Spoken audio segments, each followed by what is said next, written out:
যে এই সংস্থার যে নামটা হলো, যেটা ভূতধাম, যেটা মুক্তি কেন্দ্র শিবধাম, এই নামটা আপনার দেওয়ার কারণ কি? মূল কারণ এই নামটা অনেক নাম দেওয়া যেত, আপনি এই নামটা রাখলেন। এখানে তার কারণ হচ্ছে, এখানে যে প্রসেসটা শিবধাম করে থাকে তা হচ্ছে যারা প্রেত লোকে আছে, যেমন সবকিছুই নির্ধারিত মুক্তির উপর, স্যালভেশনের উপর।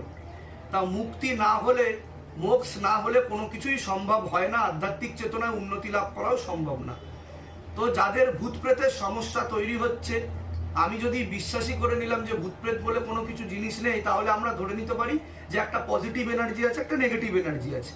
তাহলে এই যে নেগেটিভ এনার্জি, সোকল নেগেটিভ এনার্জি, এই নেগেটিভ এনার্জিকে যদি আমরা সম্পূর্ণরূপে মুক্তি দিতে না পারি, স্যালভেশন না করতে পারি, তাহলে কি হবে? তা একই জায়গায় আটকে পড়ে থাকবে।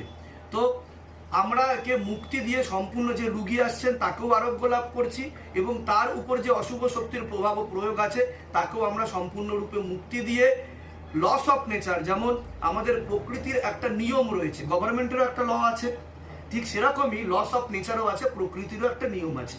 তো প্রকৃতির বিরুদ্ধে গিয়ে আমরা কোনো কাজ করি না, আমরা প্রকৃতির নিয়মেই তাদেরকে, ভগবান পরমেশ্বর শিব শম্ভুর আদেশে তাদেরকে মুক্তি দিয়ে এখানে সকলকে, জনকল্যাণেরও মুক্তি ঘটছে, ভূতপ্রেতদেরও মুক্তি ঘটছে।